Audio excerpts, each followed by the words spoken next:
Hello friends, नमस्कार। स्वागत है आप सबों का आपके यूट्यूब चैनल एक्सपी क्लासेस पर। फ्रेंड्स, जैसा कि जेएसएससी सीजीएल का सिलेबस है, सिलेबस के अनुसार से पेपर थर्ड जो है, पेपर थर्ड में झारखंड से पूरे 40 प्रश्न पूछे जाएंगे। ठीक है, तो आज हम फ्रेंड्स उस 40 प्रश्न का पूरे झारखंड सामान्य ज्ञान का 40 प्रश्नों का एक प्रैक्टिस सेट लेकर के आए हैं। तो चलिए एक एक करके हम पूरे 40 प्रश्नों को लगाते हैं और पूरे 40 प्रश्नों का जो आंसर है उसको हम लोग पूरे एक्सप्लेनेशन के साथ समझेंगे। ठीक है, तो आप लोग अंत तक चैनल पर बने रहिए और चैनल को लाइक करें, सब्सक्राइब करें और अपने मित्रों के बीच शेयर करें। तो चलिए प्रश्न लगाते हैं। तो सबसे पहला प्रश्न है, किस जिले में पुरुष सर्वाधिक संख्या में साक्षर है? मतलब झारखंड का कौन सा जिला है जहां पुरुष सर्वाधिक साक्षर है? ठीक है, पुरुष की संख्या सर्वाधिक साक्षर है। तो आपका ऑप्शन है फ्रेंड्स रांची, धनबाद, बोकारो, पूर्वी सिंहभूम।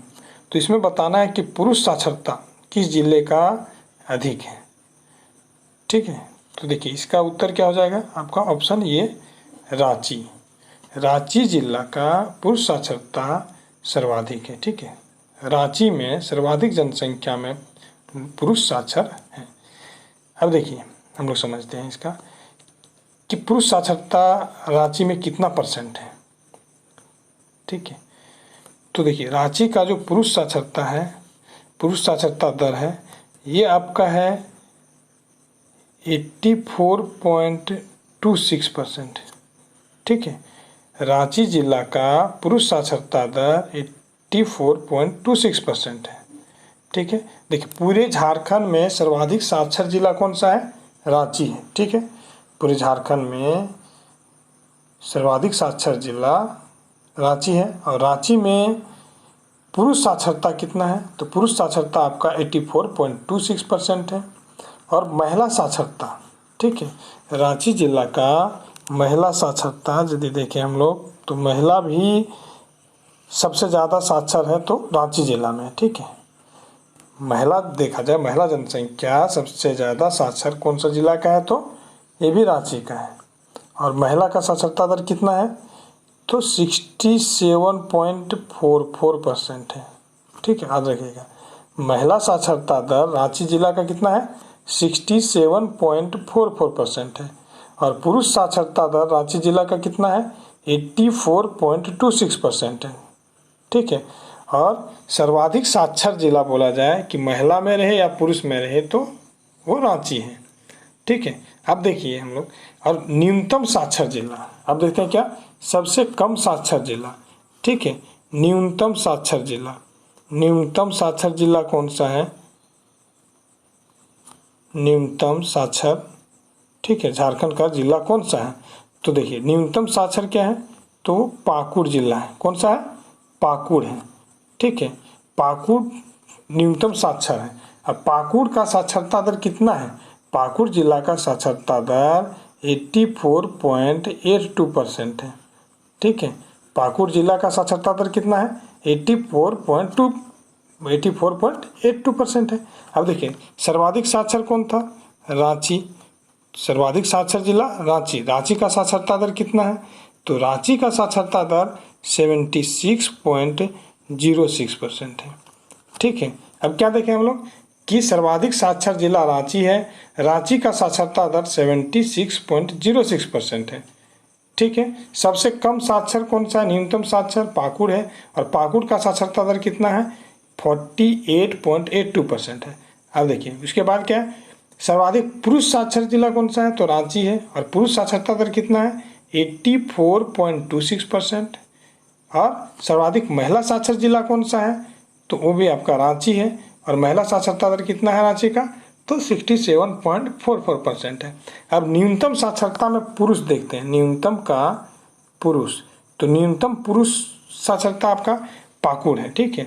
पुरुष में न्यूनतम साक्षर जिला पाकुड़ है और उसका कितना दर है, तो 57.06%, ठीक है।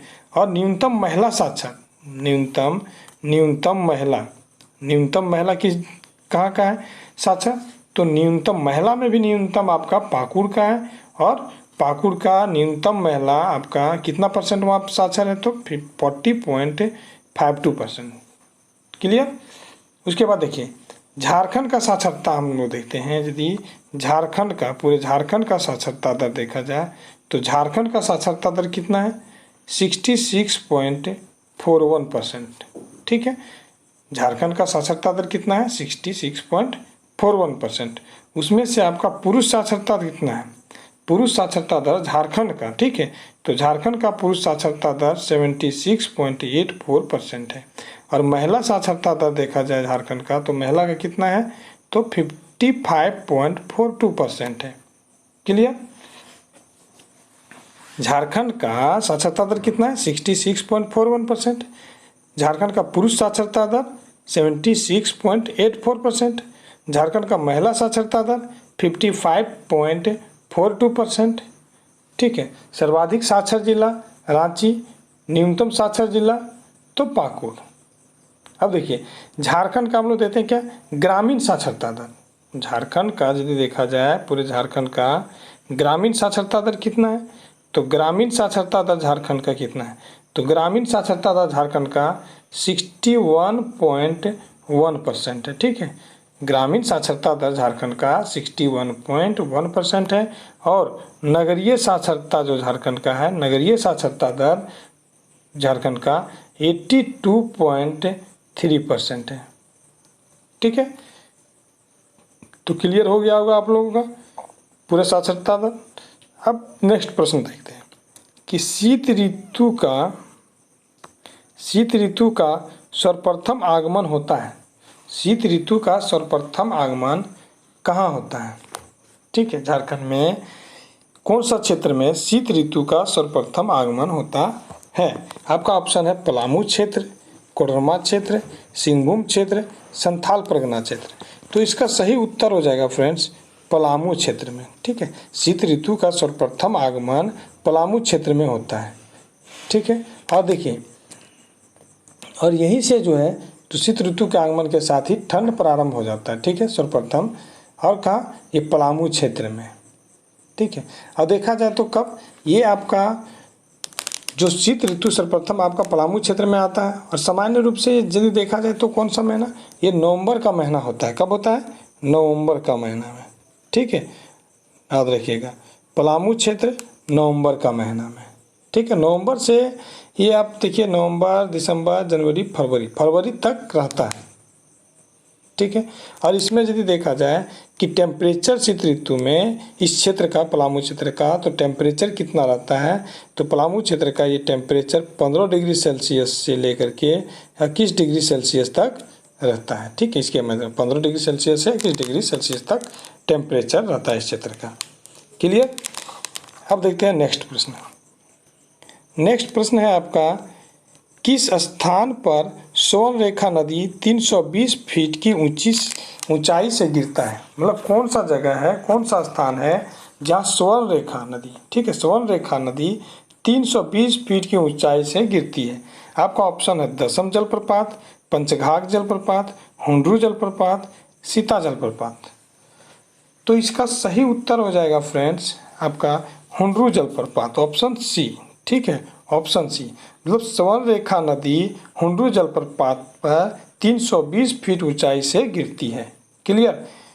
कौन सा, स्वर्ण रेखा पर एक जलप्रपात है हुंड्रू जलप्रपात जो 320 फीट ऊंचाई से गिरती है। और ये कहाँ है, रांची जिला में है, ठीक है, कहाँ, रांची जिला में। क्लियर। अब देखिए, अब हम लोग स्वर्ण रेखा के बारे में कुछ जान लेते हैं। स्वर्ण रेखा जो है, स्वर्ण रेखा का जो उद्गम है, ठीक है, स्वर्ण रेखा का उद्गम है स्वर्ण रेखा नदी, ठीक है।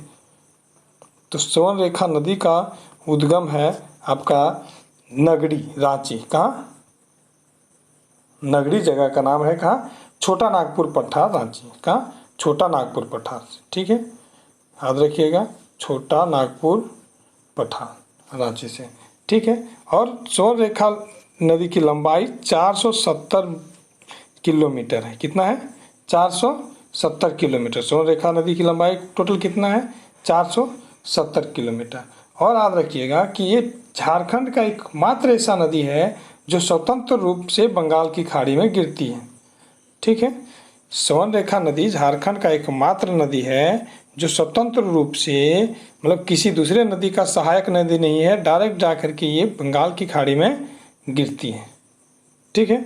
और स्वर्ण रेखा नदी के किनारे ही देखिए, स्वर्ण रेखा और खरकई नदी, स्वर्ण रेखा का एक सहायक नदी, देखिए स्वर्ण रेखा का सहायक नदी है खरकई, राडू, संजय, कांची, ठीक है। कौन कौन सा, स्वर्ण रेखा नदी का सहायक नदी है खरकई, संजय, कांची, राडू। और देखिए स्वर्ण रेखा और खरकई नदी के संगम पर आपका जमशेदपुर शहर बसा हुआ है, ठीक है। अब देखते हैं इसमें कुछ कुछ क्या कि जो राडू नदी है, ठीक है, राडू नदी पर आपका जोन्हा जलप्रपात है, कौन सा, जोन्हा जलप्रपात राडू नदी पर है, ठीक है। अब आपका देखिए दिया हुआ है एक दसम जलप्रपात, ठीक है। तो दसम जलप्रपात जो है, दसम जलप्रपात आपका, दसम जलप्रपात जो है कांची नदी पर है, कौन सा नदी पर है, कांची नदी पर है, कांची नदी पर, ठीक है। और कांची नदी किसका सहायक है, तो स्वर्ण रेखा का सहायक है कांची नदी, ठीक है।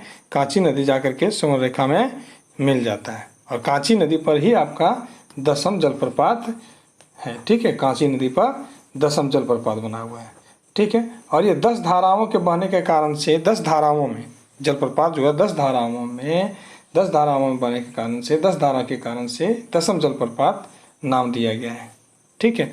अब आपका देखिए एक है बी नंबर में हम लोग देखते हैं पंचघाघ जलप्रपात, क्या, पंचघाघ जलप्रपात। तो पंचघाघ जलप्रपात फ्रेंड्स खूंटी जिला में है, कहाँ है, पंचघाघ जलप्रपात खूंटी में है, ठीक है, कहाँ है, खूंटी में है, खूंटी में है, ठीक है। और ये बनाई नदी पर है, कौन सा नदी पर है, बनाई नदी पर, बनाई नदी पर पंचघाघ जलप्रपात खूंटी नदी में। और ये 5 जलप्रपात जो है, जलप्रपात का निर्माण करने के बाद जब खरकई नदी से, ये सॉरी बनाई नदी पर जब जलप्रपात बनता है पंचघाघ जलप्रपात, ये बहने के बाद नीचे गिरने के बाद 5 धाराओं में बट जाती है, ठीक है। तो याद रखिएगा 5 धाराओं में बटने वाला पंचघाघ जलप्रपात जो कि खूंटी जिला में, कहाँ है, खूंटी जिला में बनाई नदी पर है, ठीक है। आपका देखिए सीता जलप्रपात, सीता जलप्रपात ये भी रांची में है, ठीक है, कहाँ है, सीता जलप्रपात रांची में है, क्लियर। तो ये था आपका प्रश्न थर्ड। अब हम लोग चलते हैं अगला प्रश्न पर। आपका नेक्स्ट प्रश्न है, झारखंड के निम्नलिखित में से किस जिले में गरगा बांध है, गरगा बांध कहाँ है, ये पूछा है, ठीक है। तो गरगा बांध आपका ऑप्शन दिया देखिए हजारीबाग, बोकारो, गिरिडीह, धनबाद। तो इसका सही उत्तर हो जाएगा ऑप्शन बी, गरगा बांध बोकारो जिले में है, कहाँ है, गरगा बांध बोकारो जिला में, ठीक है।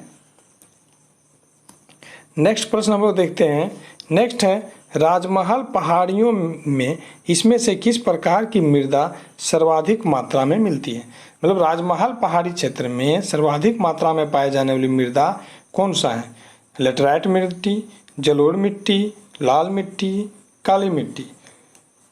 तो सही उत्तर इसका हो जाएगा फ्रेंड्स आपका ऑप्शन डी, काली मिट्टी, ठीक है। राजमहल क्षेत्र में पाया जाने वाला सर्वाधिक मिट्टी है, वो सर्वाधिक मृदा है काली मिट्टी, ठीक है, सर्वाधिक कौन सा, काली मिट्टी। और यह मिट्टी में देखिए आपका जो है देखा जाए तो पोटाश, चूना, ठीक है, और कार्बोनेट की दृष्टिकोण से संपन्न है, मतलब ज़्यादा मात्रा में पाया जाता है। देखिए काली मिट्टी, अब झारखंड में हम लोग देखते हैं मिट्टी का प्रकार, ठीक है। सबसे पहले कि पूरे झारखंड में यदि देखा जाए तो झारखंड में मिट्टी आपका 6 प्रकार का मिट्टी पाया जाता है। पूरे झारखंड में कितने प्रकार की मिट्टी है, तो 6 प्रकार का। कौन कौन है, देखिए आपका ऑप्शन है लाल मिट्टी, लेटराइट मिट्टी, जलोढ़ मिट्टी, काली मिट्टी, ठीक है, अभ्रक मूलक मिट्टी, क्या अभ्रक मिट्टी और बलुई मिट्टी, ठीक है। अब देखिए झारखंड में, पूरे झारखंड में यदि बोला जाए तो झारखंड में सर्वाधिक मात्रा में आपका लाल मिट्टी पाया जाता है। लगभग पूरा छोटा नागपुर क्षेत्र जो है लगभग झारखंड में ये आपका 90% हिस्सा में, ठीक है, 90% हिस्सा में, 90% पूरे झारखंड के 90% भाग में, 90% क्षेत्रफल में लाल मिट्टी पाया जाता है। क्लियर। अब देखिए, अब देखते हैं क्या लेटराइट मिट्टी। तो लेटराइट मिट्टी आपका कहाँ पाया जाता है? तो झारखंड का पाट क्षेत्र जो हो गया, ठीक है, पाट क्षेत्र में आपका लेटराइट मिट्टी पाया जाता है। क्लियर। पाट क्षेत्र लेटराइट मिट्टी आपका जो है झारखंड का पाट क्षेत्र में लेटराइट मिट्टी सर्वाधिक मात्रा में पाया जाता है। जलोढ़ मिट्टी जो आपका है, तो जलोढ़ मिट्टी आपका देखिए, जलोढ़ मिट्टी खास करके देखिए संथाल परगना का, जो आप संथाल परगना का उत्तरी पूर्वी भाग जाते हैं, जब संथाल परगना का उत्तरी पूर्वी, इट मीन्स साहेबगंज पाकुड़ वाला जो क्षेत्र है, साहेबगंज और पाकुड़ वाला क्षेत्र, इस क्षेत्र में आपका जलोढ़ मिट्टी पाया जाता है। ठीक है। और याद रखिए जलोढ़ मिट्टी जो है, जलोढ़ मिट्टी, ठीक है, जलोढ़ मिट्टी दो प्रकार की है। कितना प्रकार है? दो प्रकार। एक है नवीन जलोढ़ मिट्टी और एक पुराना जलोढ़। तो नवीन जलोढ़ को खादर कहते हैं और पुराना जलोढ़ मिट्टी को बांगर कहते हैं। क्लियर याद रहेगा, नवीन जलोढ़ को खादर और पुराना जलोढ़ को बांगर कहते हैं। ठीक है। अब आपका काली मिट्टी हो गया, लेटराइट, लाल मिट्टी, लेटराइट मिट्टी हो गया। अब देखिए बलुई मिट्टी का, तो झारखंड का जो गोंडवाना क्षेत्र है, ठीक है, बलुई मिट्टी देखा जाए तो बलुई मिट्टी झारखंड का गोंडवाना क्षेत्र में, ठीक है, और ये कहाँ है? तो आपका दामोदर घाटी जो है, दामोदर नदी घाटी क्षेत्र जो है, दामोदर नदी घाटी, इट मीन्स धनबाद हजारीबाग का जो एरिया है दामोदर नदी घाटी क्षेत्र है, इसमें बलुई मिट्टी सर्वाधिक मात्रा में पाया जाता है। ठीक है। अब रहा एक अभ्रक मिट्टी, ठीक है, अभ्रक मूलक मिट्टी। तो अभ्रक मिट्टी आपका कोडरमा तिलैया हजारीबाग क्षेत्र में सर्वाधिक मात्रा में पाया जाता है। ठीक है, क्लियर। अब नेक्स्ट प्रश्न हम लोग देखते हैं, भारत के प्रथम उर्वरक कारखाना की स्थापना सिंदरी धनबाद का, सिंदरी धनबाद में किस वर्ष किया गया था? तो आपका भारत के प्रथम उर्वरक कारखाना सिंदरी धनबाद में किस वर्ष की गई थी? तो ये आपका आ जाएगा ऑप्शन, ऑप्शन है 1942, 1948, 1951, 1964। तो कब था ये? तो ये सही उत्तर हो जाएगा फ्रेंड्स इसका ऑप्शन सी 1951। ठीक है, 1951 में। नेक्स्ट प्रश्न पर चलते हैं हम लोग। नेक्स्ट प्रश्न है आपका, निम्नलिखित में से कौन सा कथन सत्य है? ठीक है, जमशेदपुर के Tata iron and steel company को पर्याप्त जल की आपूर्ति स्वर्णरेखा नदी से होती है। नेक्स्ट है, Tata iron and steel company के संस्थापक रतन टाटा हैं। तो देखिए इसमें यदि हम लोग देखते हैं सही उत्तर चुनना है तो सही उत्तर केवल ऑप्शन ये, तो ऑप्शन किसमें? ये, तो ए में है केवल एक। ठीक है, क्योंकि देखिए जमशेदपुर के Tata iron and steel company, ठीक है, आपका को पर्याप्त जल जो है सो स्वर्णरेखा नदी से मिलता है। अभी भी बताएं हम कि टाटा जमशेदपुर जो शहर बसा हुआ है स्वर्णरेखा और खरकई नदी के तट पर है, और खरकई नदी स्वर्णरेखा मुख्य रूप से आपका जमशेदपुर स्वर्णरेखा के, ठीक है, स्वर्णरेखा, खरकई नहीं रहा तो ऑप्शन में हमारी सीधा जमशेद नहीं है, स्वर्णरेखा नदी। ठीक है, स्वर्णरेखा नदी, जमशेदपुर शहर कौन सा नदी किनारे है? तो स्वर्णरेखा नदी के किनारे है। ठीक है। अब देखिए इसमें टाटा आयरन स्टील कंपनी का संस्थापक दे दिया रतन टाटा, ये नहीं है। ठीक है, तो संस्थापक कौन है? देखिए टाटा, जो टाटा कंपनी है, टाटा कंपनी का संस्थापक है दोराबजी टाटा। कौन है?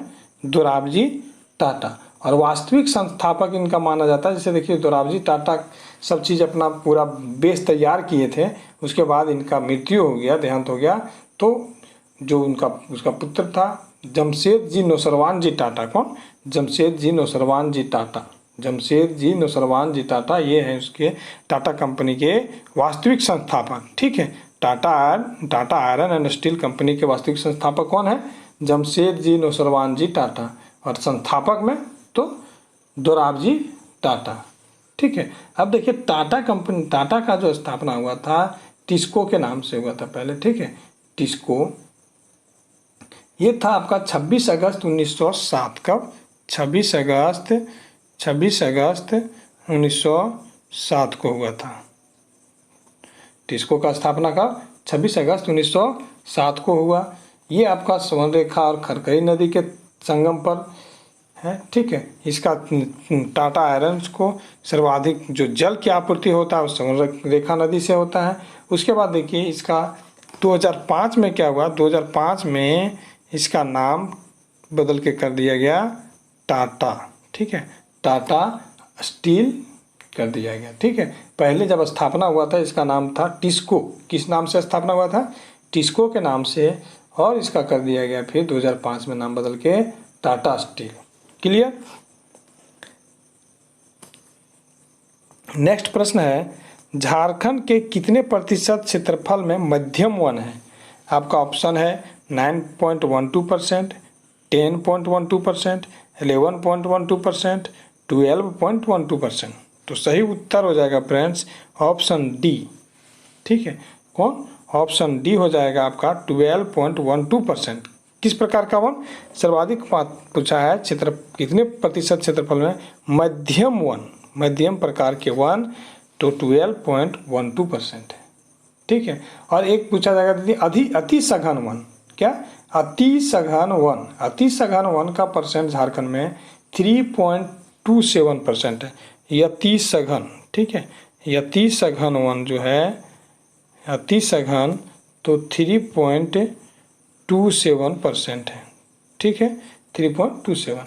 खुला वन, तो खुला वन कितना है? तो खुला वन का जो परसेंट है, खुला वन का परसेंट है ये 14.20% है, ठीक है। अब देखिए, अब हम लोग देखते हैं क्या कि सर्वाधिक वन जो क्षेत्रफल वाला जिला झारखंड का कौन सा है? झारखंड का सर्वाधिक वन क्षेत्रफल वाला जिला क्षेत्रफल में पश्चिमी सिंहभूम है। क्या है? देखिए ध्यान से सुनिए और नोट करते जाइए। सर्वाधिक वन क्षेत्रफल में, ठीक है, पश्चिम सिंहभूम, और परसेंटेज में लातेहार। क्लियर। पश्चिमी सिंहभूम हो गया आपका क्षेत्रफल में सर्वाधिक वन, ठीक है, सर्वाधिक वन क्षेत्रफल में आपका पश्चिमी सिंहभूम है, ठीक है, और परसेंटेज में आपका लातेहार है। क्लियर। अब देखते हैं न्यूनतम वन यदि देखा जाए, न्यूनतम वन झारखंड में, ठीक है, तो न्यूनतम वन झारखंड में क्षेत्रफल में आपका और परसेंटेज दोनों याद रखिएगा जामताड़ा, ठीक है, कहाँ? जामताड़ा। और पूरे झारखंड में कुल वनों का प्रतिशत कितना है? तो 2021 वन रिपोर्ट के अनुसार से आपका 29.76%, ठीक है, भूमि पर वन है पूरे झारखंड का, 29.76%। क्लियर। अब नेक्स्ट प्रश्न देखते हैं, निम्नलिखित में से कौन सा कथन सत्य है? ठीक है, कौन सा कथन सत्य है? झारखंड में एक गज अभयारण्य है, झारखंड में 4 राष्ट्रीय उद्यान है, राजमहल पक्षी अभयारण्य हजारीबाग में स्थित है। तो इसका सही उत्तर आपको चुनना है। तो सही उत्तर क्या हो जाएगा? केवल ए, ठीक है, ए में आपका केवल एक, देखिए एक केवल सही है, झारखंड में एक गज अभयारण्य है, ठीक है। बाकी देखिए राष्ट्रीय उद्यान 4 नहीं बल्कि 1 है। कितना है? 1 राष्ट्रीय उद्यान है, बेतला राष्ट्रीय उद्यान, ठीक है, बेतला नेशनल पार्क, बेतला राष्ट्रीय उद्यान, एक राष्ट्रीय उद्यान पूरे झारखंड में, एक राष्ट्रीय उद्यान है बेतला राष्ट्रीय उद्यान, ठीक है, बेतला नेशनल पार्क, जिसका स्थापना 1986 में राष्ट्रीयकरण हुआ, स्थापना हुआ है, ये लातेहार जिला में है। क्लियर। राजमहल पक्षी अभयारण्य हजारीबाग में नहीं है। आपका ऑप्शन के अनुसार से, जो प्रश्न के अनुसार से सही उत्तर 1 होगा, झारखंड में एक गज अभयारण्य है। और ये कौन सा है? तो दालमा वन्यजीव अभयारण्य। क्या नाम है गज अभयारण्य का? दालमा वन्यजीव अभयारण्य, जो पूर्वी सिंहभूम में है। क्लियर, नोट करते जाइए। झारखंड में एक गज अभयारण्य जो है वो दालमा वन्यजीव अभयारण्य है, पूर्वी सिंहभूम में, ठीक है। इसका स्थापना आपका 1992 में, कब? 1992 में। वहाँ पर देखिए 1992 में हाथी परियोजना चलाया गया था दालमा वन्यजीव अभयारण्य में, ठीक है। लेकिन स्थापना जो हुआ है दालमा वन्यजीव अभयारण्य का 1976 में हुआ है। कब हुआ है? 1976 में स्थापना हुआ है। दालमा वन्यजीव अभयारण्य का स्थापना 1976 में हुआ है, ठीक है। ये आपका 193 किलोमीटर एरिया में, 193 किलोमीटर स्क्वायर के एरिया में फैला हुआ है दालमा वन्यजीव अभयारण्य, ठीक है। दालमा वन्यजीव अभयारण्य का एरिया कितना है? 193 स्क्वायर किलोमीटर। दालमा वन्यजीव अभयारण्य का स्थापना 1976 में। देखिए सबसे पहले यहाँ पर हाथी परियोजना चलाया गया था। दालमा वन्यजीव अभयारण्य में हाथी परियोजना चलाया गया था 1992 में, ठीक है। और इसी दालमा वन्यजीव अभयारण्य में देश का पहला गज आरक्षित क्षेत्र का, ठीक है, हाथी रिजर्व की स्थापना किया गया। हाथी रिजर्व क्षेत्र घोषित किया गया 2001 में। दालमा वन्यजीव अभयारण्य को हाथी रिजर्व, ठीक है, एलिफेंट रिजर्व क्षेत्र घोषित किया गया 2001 में। क्लियर। अब नेक्स्ट प्रश्न हम लोग देखते हैं। नेक्स्ट प्रश्न है 1913 ईस्वी में किसके नेतृत्व में मानगढ़, ठीक है, आदिवासी आंदोलन शुरू हुआ था। तो मानगढ़ आदिवासी आंदोलन शुरू हुआ था तो किसके नेतृत्व में हुआ था? 1913 में। कब? 1913 में। तो आपका ऑप्शन है सरस्वती देवी, हेमंत कुमार बोस, नायक गुरु, बुद्धू भगत। तो देखिए 1913 का बोला गया है, ठीक है। तो 1913 में ये जो मानगढ़ में आदिवासी आंदोलन शुरू हुआ था तो किसके नेतृत्व में हुआ था? तो ये नायक गुरु, किसके नेतृत्व में? नायक गुरु के नेतृत्व में शुरू हुआ था। क्लियर। इसमें देख बताया जाता है कि ये जो आंदोलन था उसमें सैकड़ों आदिवासी शहीद हुए थे, ठीक है। नेक्स्ट प्रश्न है नीलांबर पीतांबर भाइयों ने किस जनजातियों को इकट्ठा कर 1857 का विद्रोह किया? तो कौन सा आपका ऑप्शन है? घटवार और बिरहोर, चेरो एवं खरवार, संथाल बिरहोर, चेरो संथाल, ठीक है। तो ये सही उत्तर हो जाएगा आपका। देखिए नीलांबर पीतांबर पलामू क्षेत्र से थे, ठीक है, पलामू क्षेत्र से। तो पलामू क्षेत्र में कौन सा जनजाति सर्वाधिक था? चेरो है और खरवार पाया जाता है, चेरो और खरवार। तो उसके अनुसार से आपका ऑप्शन बी सही उत्तर होगा, ठीक है, नीलांबर पीतांबर। देखिए नीलांबर पीतांबर 1857 के क्रांतिकारी नेता थे, ठीक है, क्रांतिकारी थे। 1857 का जो विद्रोह हुआ था उसमें तो एक चेरो और खरवार को इकट्ठा किया और मतलब अंग्रेज़ों के खिलाफ लड़े थे, विद्रोह किए थे। इसमें से हुआ क्या था कि इनको पलामू क्षेत्र 28 मार्च 1959, याद रखिएगा 28 मार्च, ठीक है, 28 मार्च 1959 को, ठीक है, 28 मार्च 1959 को गिरफ्तार करके लेस्लीगंज में, ठीक है, लेस्लीगंज पलामू में लेस्लीगंज जगह का नाम है, वहाँ पर फांसी दे दिया गया दोनों भाई को, नीलांबर और पीतांबर को, आम के पेड़ पर। किसमें? आम पेड़ पर, ठीक है, लटका कर फांसी दे दिया गया। कहाँ पर? लेस्लीगंज, ठीक है, पलामू का लेस्लीगंज में दोनों भाई को फांसी दे दिया गया था। कब? 28 मार्च 1959 को, ठीक है, 1959। नेक्स्ट प्रश्न देखते हैं। क्या है? शेख भिखारी को अंग्रेजों द्वारा कहाँ गिरफ्तार किया गया था? शेख भिखारी को अंग्रेजों द्वारा कहाँ गिरफ्तार किया गया था? ठीक है, तो शेख भिखारी, अब याद रखिए कि शेख भिखारी ये चुट्टूपालू घाटी, सारंडा, राजमहल पहाड़ी या इसमें से कोई नहीं। तो क्या हो जाएगा? सही उत्तर हो जाएगा आपका चुट्टूपालू घाटी। शेख भिखारी को कहाँ गिरफ्तार किया गया था अंग्रेज द्वारा? चुट्टूपालू घाटी में, ठीक है। याद रखिए ये शेख भिखारी कौन था? तो खटंगा का राजा, खुट खटंगा का राजा था टिकैत उमराव सिंह, ठीक है। उसी टिकैत उमराव सिंह का दीवान था शेख भिखारी, ठीक है। और ये 1857 का जो क्रांति था उसमें अंग्रेजों के खिलाफ लड़े थे, 1857 की क्रांति में, ठीक है। और 1857 की क्रांति में मतलब 30 जुलाई जो शुरू हुआ था आपका हजारीबाग से, जब आंदोलन 1857 की क्रांति का आंदोलन 30 जुलाई 1857 को जब हजारीबाग से शुरू हुआ तो ये इस आंदोलन में जुड़ गए थे, ठीक है, 1857 की क्रांति में। और इसमें बताया जाता है, देखिए अंग्रेज़ों के द्वारा इनको 6 जनवरी 1858 को गिरफ्तार करके इनके साथ में आपका शेख भिखारी के साथ में इसका जो टिकैत उमराव सिंह जो थे, राजा टिकैत उमराव सिंह, ठीक है, ये शेख भिखारी तो दीवान थे टिकैत उमराव सिंह के, तो उनका जो राजा था उमराव सिंह, ठीक है, कौन? उमराव सिंह। तो दोनों को 6 जनवरी 1857 को गिरफ्तार करके, ठीक है, चुट्टूपाली घाटी के पास में पकड़ा था और इनको कहा जाता है कि 8 जनवरी 1858 को 8 जनवरी 1858 को बरगद के पेड़ में लटका करके फांसी दे दिया गया था। ठीक है। नेक्स्ट प्रश्न है आपका, मुंडा समाज बिरसा मुंडा को निम्न में से किस नाम से नहीं पुकारते हैं? बिरसा मुंडा को किस नाम से नहीं पुकारते? देखिए, विश्व विधाता, धरती आबा, बिरसा भगवान, धरती पिता।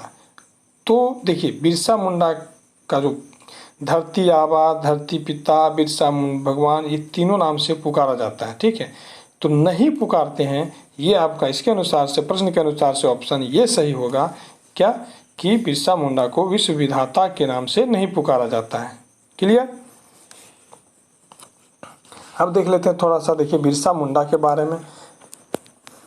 तो बिरसा मुंडा जिस बिरसा भगवान, धरती आबा, धरती पिता करके पुकारते हैं, ये तो देखें। बिरसा मुंडा का जन्म जो है 15 नवंबर 1875 को हुआ था। कब? 15 नवंबर 1875 को।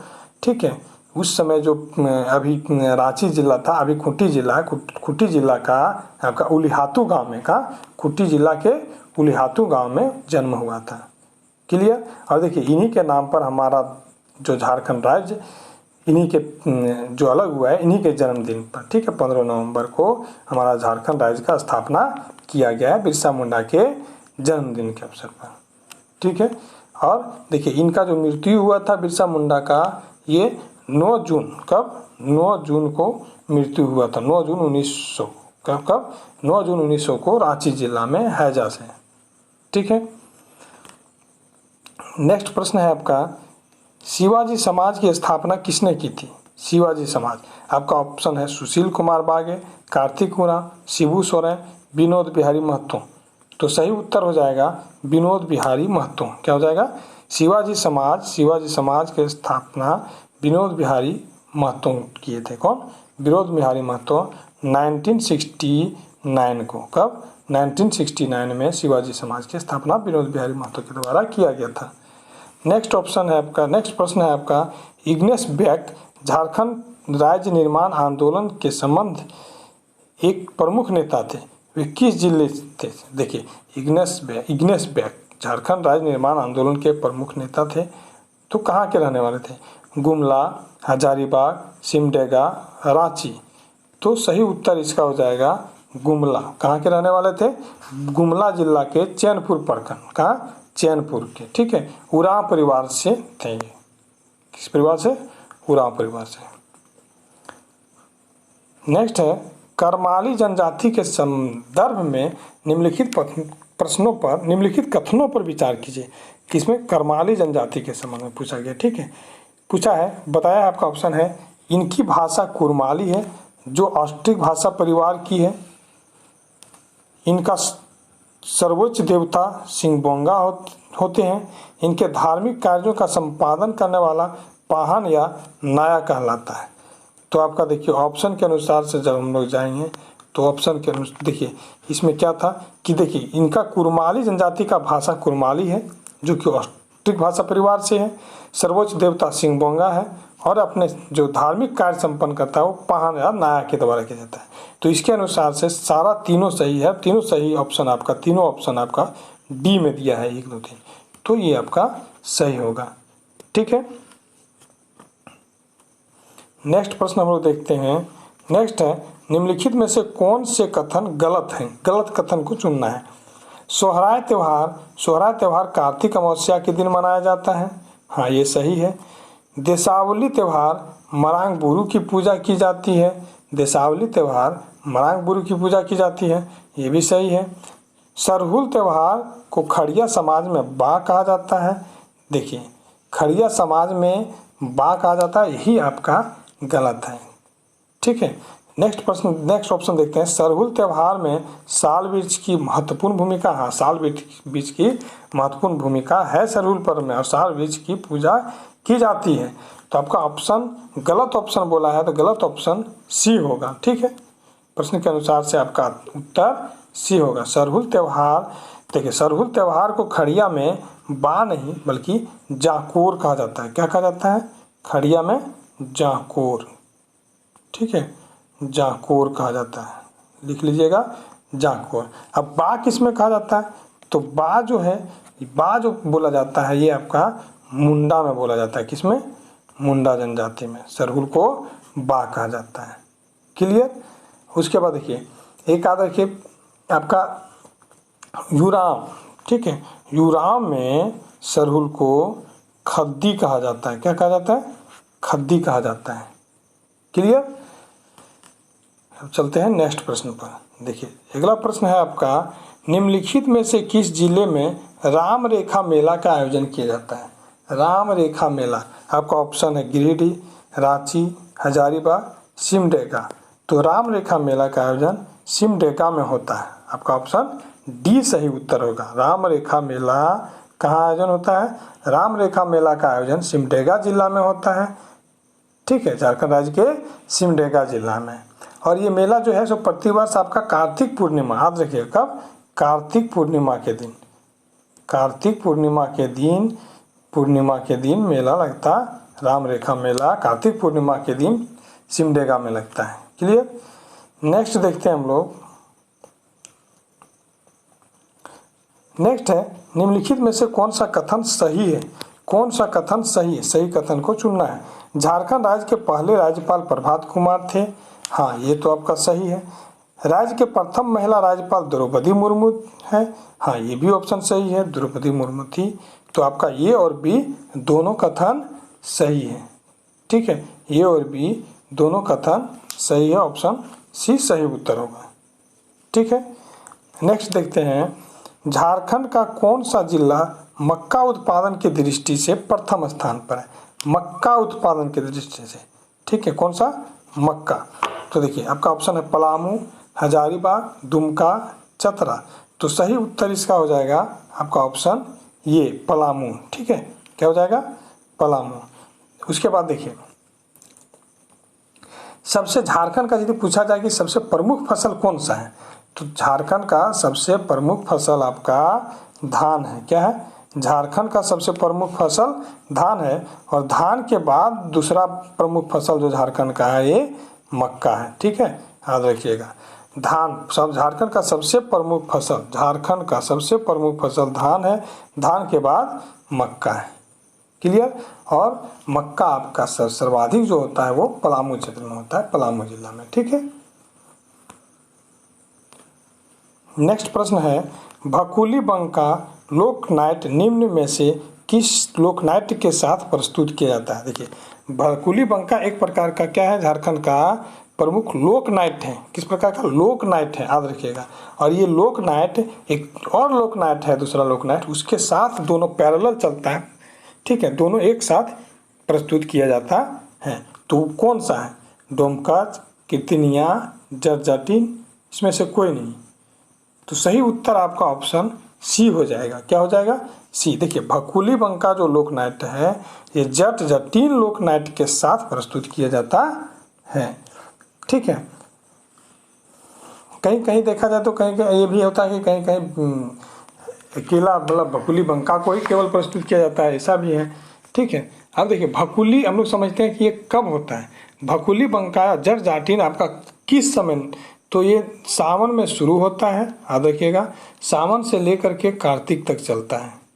ठीक है, सावन से लेकर के भकुली बंका और जट जटिन नृत्य जो है सो सावन से लेकर के कार्तिक महीने तक चलता है। इसमें याद रखिए एक देखते हैं भकुली और एक बंका।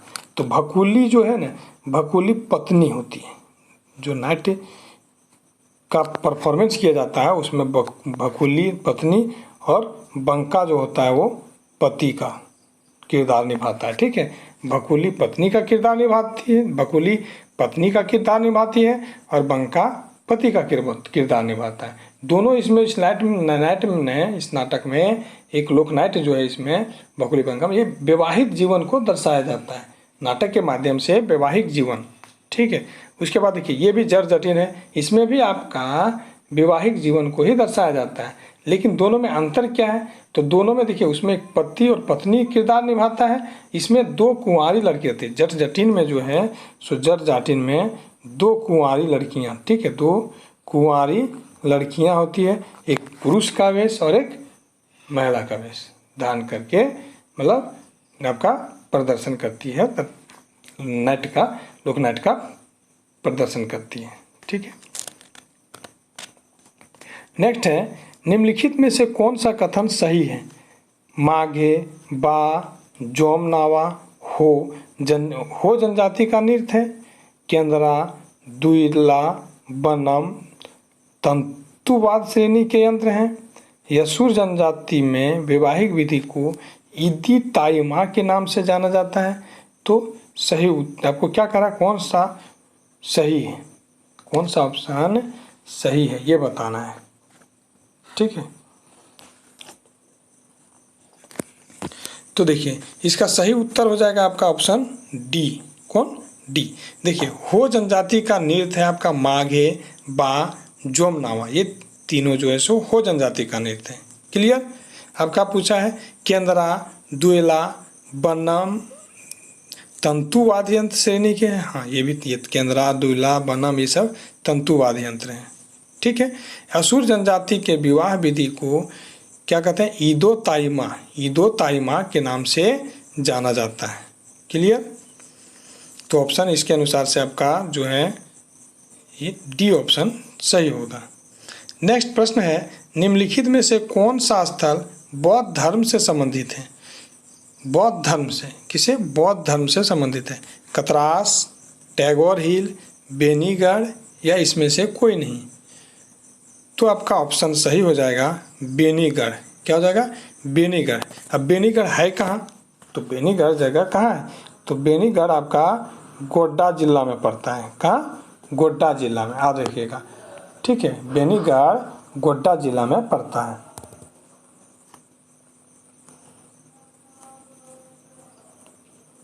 नेक्स्ट है मिलान करना है। सूची 1 को सूची 1 को सूची 2 से सही सुमेलित करिए। आपका एक शायद धार्मिक स्थल दिया है और दूसरा कि किस जिले में है। तो देखिए अंजन धाम, क्या पूछा है आपका? अंजन धाम कहाँ है? तो अंजन धाम जानिए क्या है कि जानते हैं, गुमला में है। ठीक है, चुटिया मंदिर कहाँ है? तो चुटिया मंदिर आपका रांची में है। कहाँ है? रांची जिला में है। दालमी कहाँ है? दालमी धनबाद में है। और बंशीधर मंदिर कहाँ है? तो बंशीधर आपका गढ़वा में है। क्लियर? अंजन धाम, गुमला, चुटिया, रांची, दालमी धनबाद, बंशीधर गढ़वा। ठीक है, तो इसके अनुसार से यदि हम लोग जाते हैं ऑप्शन पर, तो अंजन धाम देखिए ए का 1, 2 का 3, बी का 3, सी का 2 और डी का 4। तो ऑप्शन ये सही उत्तर होगा। क्लियर? नेक्स्ट है, किस नृत्य को जदीरा नृत्य कहा जाता है? ठीक है, जदीरा नृत्य, किस नृत्य को जदीरा नृत्य कहा जाता है? ठीक है, जदूरा होता है, जदीरा यहाँ दे दिया है तो जदूरा होता है। ठीक है, याद रखिएगा, जदूरा भी रहे। ठीक है, जदूरा कहते हैं। ठीक है, तो डोडोंग नृत्य, छऊ नृत्य, छेछाड़ी नृत्य या इसमें से कोई नहीं। तो आपका सही उत्तर हो जाएगा ऑप्शन ये डोडोंग नृत्य। ठीक है, डोडोंग नृत्य को ही जदीरा नृत्य कहा जाता है। ठीक है, जदीरा या जदूरा है। ठीक है, याद रखिएगा। ये बोला जाता है ना कि देखिए जदीरा का ही उराव रूप है। देखिए कहीं दिया हुआ है कि जदीरा जदूरा दोनों एक ही है। ठीक है, उराव में जो है सो जदीरा कहा जाता है, बाकी आप रूप से जदूरा हो गया। इसमें वाद्य यंत्र मांदर के साथ में ये नृत्य किया जाता है। ठीक है, नेक्स्ट है, हो भाषा साहित्य को किस भाषा समूह के एक उप शाखा माना जाता है? हो भाषा समूह को, ठीक है, हो भाषा साहित्य को किस भाषा समूह की एक उप शाखा माना जाता है? मुंडारी, संथाली, नागपुरी, कुडुक। तो आपका ऑप्शन ये सही हो जाएगा। ठीक है, मुंडारी। हो जो है सो मुंडारी का ही एक उपभाषा है। ठीक है, मुंडारी भाषा का ही एक उपभाषा है। और ये आता जो हो भाषा है ये आपका प्रोटो ऑस्ट्रोलॉयड भाषा समूह से संबंधित है। किसे? प्रोटो ऑस्ट्रोलॉयड भाषा समूह से संबंधित है। क्लियर?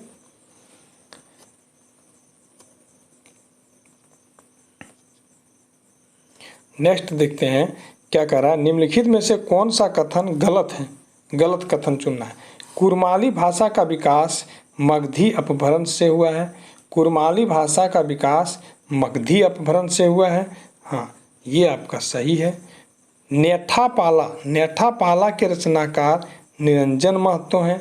नेठापाला के रचनाकार निरंजन महतो हैं, तो ये भी आपका सही है। करा भुरका इम्पिल के रचनाकार ठाकुर प्रसाद मुर्मू हैं। ठीक है, इसको भी रुक जाइए। मुंडा शिष्ट का जन्म, मुंडा शिष्ट साहित्य जो है, मुंडा शिष्ट साहित्य का जन्म 1873 में जेसी विटली की रचना मुंडारी प्राइमर से होता है। हाँ, ये भी सही है। तो आपसे पूछा क्या गया है कि गलत। ठीक है, तो गलत देखिए, भुरका इम्पिल का जो रचनाकार है ना, ये भुरका इम्पिल का रचनाकार ठाकुर प्रसाद मुर्मू नहीं है। ठीक है, ठाकुर प्रसाद मुर्मू नहीं है। तो कौन है? तो शारदा प्रसाद किस्कू है। कौन है? शारदा प्रसाद किस्कू है। ठीक है, याद रखिएगा, भुरका इम्पिल के रचनाकार शारदा प्रसाद किस्कू। तो आपका गलत कथन कौन सा हो जाएगा? ऑप्शन सी हो जाएगा। क्लियर। नेक्स्ट देखिए, जनगणना 2011 के अनुसार झारखंड का जन घनत्व प्रति वर्ग कितना किलोमीटर, जनसंख्या घनत्व पूछा गया है। ठीक है, झारखंड का जनसंख्या घनत्व कितना है? तो झारखंड का जनसंख्या देखिए, आपका ऑप्शन है 318, 375, 414, 517। तो सही उत्तर ऑप्शन सी है। झारखंड का 2011 के जनगणना के अनुसार से झारखंड का जनसंख्या घनत्व 414 है। ठीक है। नेक्स्ट है, निम्नलिखित में से कौन सा कथन सत्य है? ये चुनना है, सही कथन को चुनना है। झारखंड में गिद्धों की 18 प्रजाति है। देखिए, यही तो गलत हो गया आपका। ठीक है, ये गलत हो गया। केंद्र सरकार ने 1992 में प्रदूषण कम करने की नीति बनाई। हाँ, ये आपका सही है। ठीक है, तो पूछा गया आपका कि कौन सा कथन सत्य है, तो केवल और केवल आपका ऑप्शन बी सही है। ठीक है, बी केवल सही है। ठीक है, गिद्धों की प्रजाति 18 नहीं बल्कि 3 प्रजाति पाया जाता है झारखंड में। कितना? 3।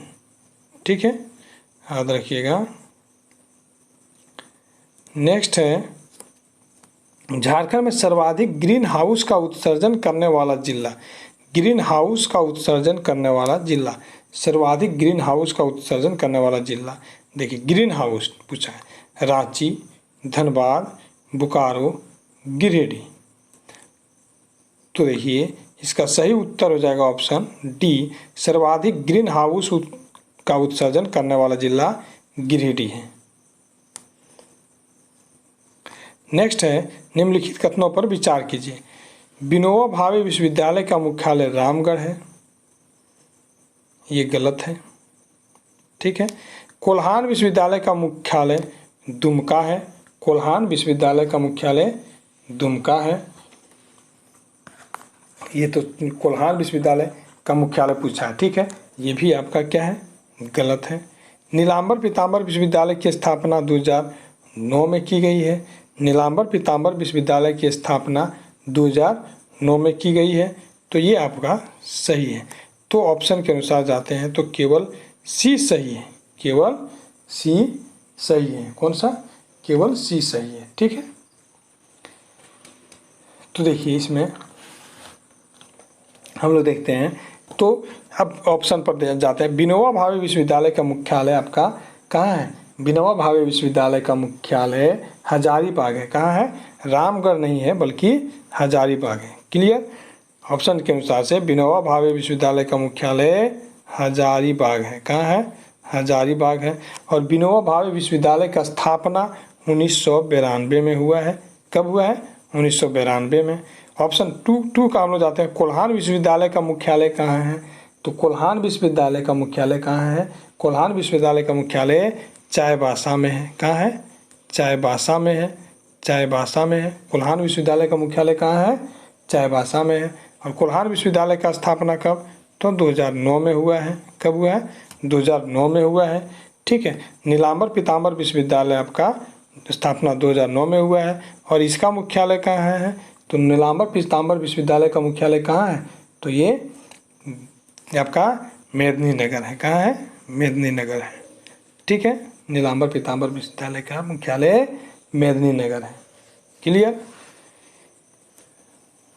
नेक्स्ट देखते हैं, रानी बहाल गर्म जलकुंड किस जिले में है? रानी बहाल गर्म जलकुंड किस जिले में है? आपका ऑप्शन है गोड्डा, पाकुड़, दुमका, देवघर। ठीक है, तो रानी बहाल गर्म जलकुंड आपका, इसका सही उत्तर आपका हो जाएगा रानी बहाल गर्म जलकुंड का, तो दुमका। कहाँ हो जाएगा? ऑप्शन सी दुमका सही होगा। ठीक है, रानी बहाल गर्म जलकुंड दुमका जिला में है।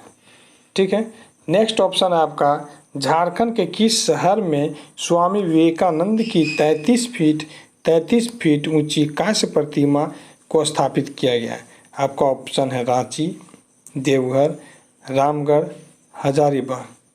तो सही उत्तर क्या हो जाएगा? सही उत्तर आपका हो जाएगा इसका कि स्वामी विवेकानंद की 33 फीट की कांस्य मूर्ति आपका रांची में है। कहाँ है? रांची में है। ठीक है, रांची में जहाँ जो कहते हैं बड़ा तालाब है, ठीक है, उसी में ये विवेकानंद जी का मूर्ति स्थापित किया गया है 33 फीट का।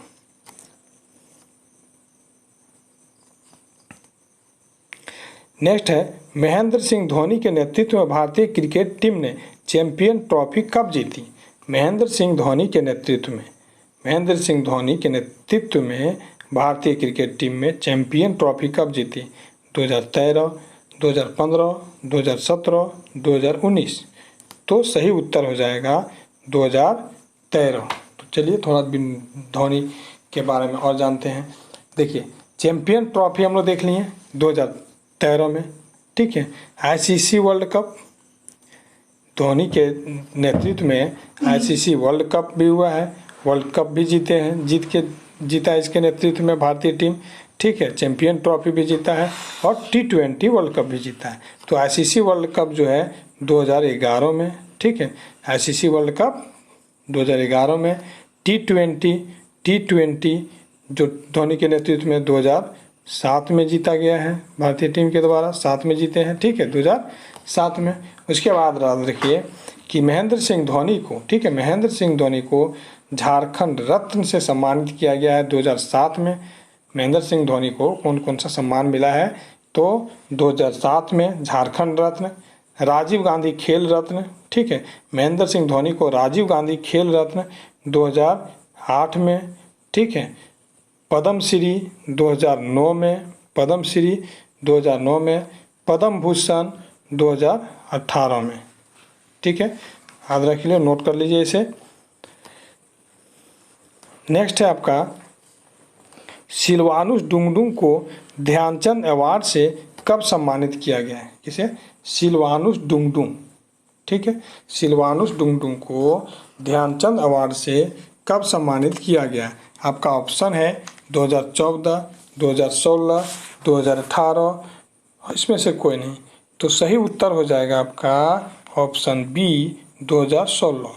सिलवानुस डुंगडुंग को ध्यानचंद अवार्ड, किसे? ध्यानचंद अवार्ड से 2016 में सम्मानित किया गया है। और सिलवानुस डुंगडुंग किस खेल से संबंधित है? तो ये हॉकी। किस क्षेत्र से संबंधित है? किस खेल से? तो हॉकी से संबंधित है। ठीक है,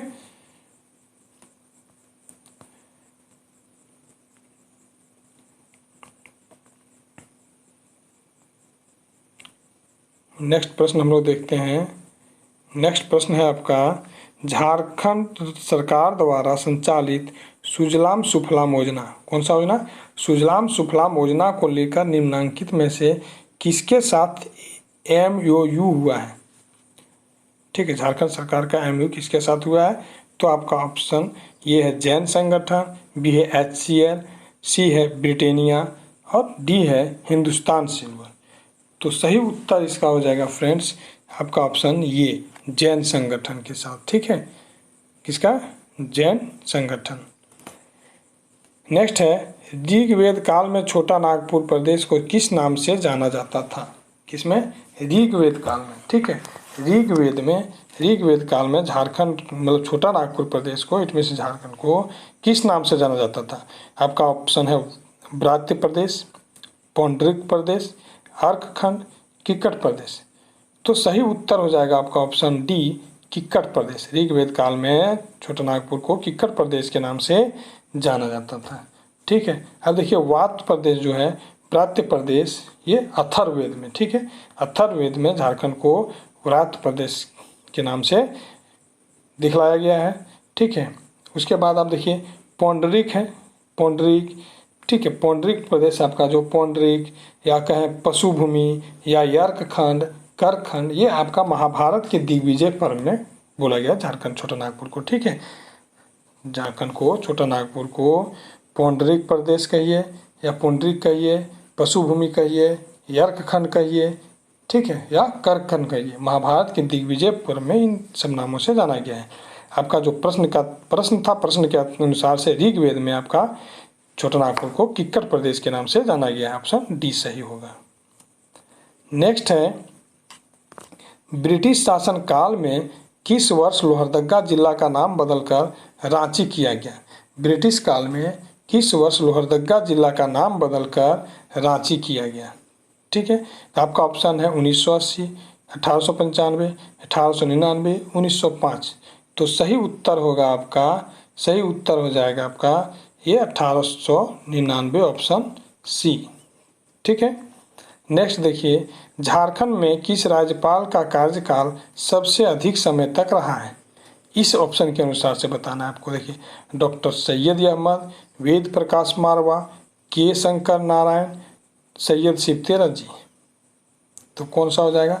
देखिए आपका ये जो इसके अनुसार से ऑप्शन, तो सैयद सिप्ते रजी हो जाएगा। कौन हो जाएगा? सैयद सिप्ते रजी। ठीक है, ये आपका 10 दिसंबर 2004 से, ठीक है, 10 दिसंबर 2004 से, ठीक है, 10 दिसंबर 2007 से 25 जुलाई, कब? 25 जुलाई 2009 तक रहे थे झारखंड के राज्यपाल। ठीक है, और यदि देखा जाए अभी इस ऑप्शन से हट के जाए कि झारखंड में सबसे अधिक समय तक जो राज्यपाल रहे हैं, ये राज्यपाल झारखंड का कौन बना है? तो आपका द्रौपदी मुर्मू हो जाएगी। कौन हो जाएगी? द्रौपदी मुर्मू, जो झारखंड की प्रथम महिला राज्यपाल है। ठीक है, झारखंड की प्रथम महिला राज्यपाल द्रौपदी मुर्मू, जिसका सर्वाधिक समय तक लगभग 6 वर्ष, मतलब 6 वर्ष से अधिक बोला जाए, 6 वर्ष से भी अधिक। देखिए द्रौपदी मुर्मू का जो कार्यकाल था ना, ये द्रौपदी मुर्मू का कार्यकाल 18 मई से, ठीक है, 18 मई 2015 से लेकर के 12 जुलाई, ठीक है, 12 जुलाई 2021 तक रहा है। तो सबसे ज़्यादा समय तक, सर्वाधिक समय तक जो राज्यपाल का कार्यकाल रहा है झारखंड में, वो द्रौपदी मुर्मू का है। ठीक है, प्रथम महिला राज्यपाल रही है 18 नवंबर 2015 से 12 जुलाई 2021 तक। और वर्तमान में देखा जाए तो द्रौपदी मुर्मू ये हमारे देश के राष्ट्रपति हैं। ठीक है, हमारे देश के राष्ट्रपति हैं, मतलब प्रथम आदिवासी राष्ट्रपति। ठीक है, नेक्स्ट प्रश्न है आपका, झारखंड बनने से लेकर अब तक कितने बार यहाँ राष्ट्रपति शासन लगाया गया है? ऑप्शन है 5, 3 बार, 2 बार, 4 बार। तो सही उत्तर हो जाएगा ऑप्शन सी, 3 बार। देखिए झारखंड बनने के बाद, झारखंड बनने से लेकर अभी तक देखा जाए तो हमारे राज्य झारखंड में 3 बार राष्ट्रपति शासन लग चुका है। ठीक है, कितने बार? 3 बार राष्ट्रपति शासन लग चुका है। कब कब लगा है ये भी देख लीजिए। आपका 2009 में प्रथम, सबसे पहले 2009 में, फिर 2010 में, फिर 2013 में। ठीक है, अब देखिए ये आपका जब 2009 में लगा था, तो 2009 में आपका लगा था सबसे ज़्यादा समय तक राष्ट्रपति शासन झारखंड में कब रहा है? तो प्रथम बार जब 2009 में लगा था। ठीक है, 2009 में जब पहली बार राष्ट्रपति शासन लागू हुआ था झारखंड में, सबसे ज़्यादा समय तक राष्ट्रपति शासन रहा है। ठीक है, और उस समय लगा था, देखिए 19 जनवरी 2009 को राष्ट्रपति शासन लगा, 19 जनवरी 2009 से 30 दिसंबर 2009 तक। ठीक है, और उस समय सीएम जो थे झारखंड का, वो मुख्यमंत्री किसके? तो शिबू सोरेन। कौन? शिबू सोरेन। और राज्यपाल सैयद सिप्ते रजी। क्लियर, प्रथम बार। सेकेंड बार जो था, सेकेंड बार आपका 1 जून 2010, कब, सेकेंड बार जब राष्ट्रपति शासन लागू हुआ था तो 1 जून 2010 से 11 सितंबर 2010 तक। उस समय भी मुख्यमंत्री शिबू सोरेन थे और राज्यपाल झारखंड का उस समय MOH फारूक था, ठीक है। और थर्ड बार जब राष्ट्रपति शासन लागू हुआ, तीसरा बार, तो उस समय झारखंड के आपका 18 जनवरी 2013 से, तीसरा बार जब लागू हुआ तो 18 जनवरी 2013 से लेकर के 13 जुलाई 2013 तक। उस समय झारखंड का मुख्यमंत्री कौन, तो अर्जुन मुंडा। अर्जुन मुंडा का मुख्यमंत्री, मतलब ये देखिए कि मुख्यमंत्री का सदस्यता खत्म करके राष्ट्रपति शासन लगाया गया था, ठीक है, याद रखिएगा। तो मुख्य मतलब अर्जुन मुंडा के समय शुरू हुआ था और उस समय जो झारखंड के राज्यपाल थे तो सैयद अहमद। तो देखिए मेन आपको याद रखना है किसके कब कब लगा, 2009 में लगा। सर्वाधिक समय तक कब रहा था, तो 2009 में प्रथम बार जब लगा था। उस समय किसके जो मुख्यमंत्री थे उस समय किसके मुख्यमंत्री के कार्यकाल में लगा था, मुख्यमंत्री, तो देखिए राष्ट्रपति शासन लगने के बाद मुख्यमंत्री का तो पावर सीज हो जाता है, मतलब मंत्रिमंडल खत्म, ठीक है। लेकिन मतलब किसके समय, तो किसका सरकार गिर करके किसका सरकार का सदस्यता, मतलब सरकार खत्म होकर के राष्ट्रपति शासन लागू हुआ, तो प्रथम बार में शिबू सोरेन, दूसरे बार में शिबू सोरेन, तीसरा बार में अर्जुन मुंडा के समय, ठीक है। शिबू सोरेन के समय 2009 में शिबू सोरेन के समय, दूसरा 2010 में शिबू सोरेन के समय, 2013 में अर्जुन मुंडा के समय। राज्यपाल उस समय कौन थे झारखंड का, याद रखिए। तो चूंकि राज्यपाल जब ये मंत्रिमंडल का पावर खत्म होता है तो किसके पास तो पावर सर्वे सर्वा कौन होते हैं, राज्यपाल होते हैं, ठीक है। तो जो कि राष्ट्रपति के अधीन काम करते हैं। तो राज्यपाल देखिए प्रथम बार में आपका सैयद शिवतेजा जी 2009 में, 2010 में MHO फारूक और 2013 में सैयद अहमद, ठीक है। तो देखिए ये पूरा 40 प्रश्न का एक सेट था झारखंड से, ठीक है। तो आप लोग को शायद अच्छा लगा होगा, क्लास पूरी तरह से समझ आ गया होगा। क्योंकि फ्रेंड्स मेरे पास देखिए हम बोल करके ज़्यादा समझाते हैं, ठीक है, लिखने का साधन नहीं है, इसलिए तो आप लोग ध्यान से सुनिए और ध्यान से समझने का प्रयास कीजिए, ठीक है। क्लास अच्छा लगा होगा, आप लोग क्लास जरूर से ज़रूर लाइक करें, सब्सक्राइब करें और अपने मित्रों के बीच शेयर करें। धन्यवाद। इसी तरह से मैं फिर से क्लास अपडेट करता रहूँगा, कुछ प्रैक्टिस सेट और झारखंड का GS का, ठीक है, इसी प्रकार से और खोरठा का लेकर के आता रहूँगा। आप लोग चैनल पर बने रहें, चैनल को लाइक करें, सब्सक्राइब करें और शेयर करें। धन्यवाद।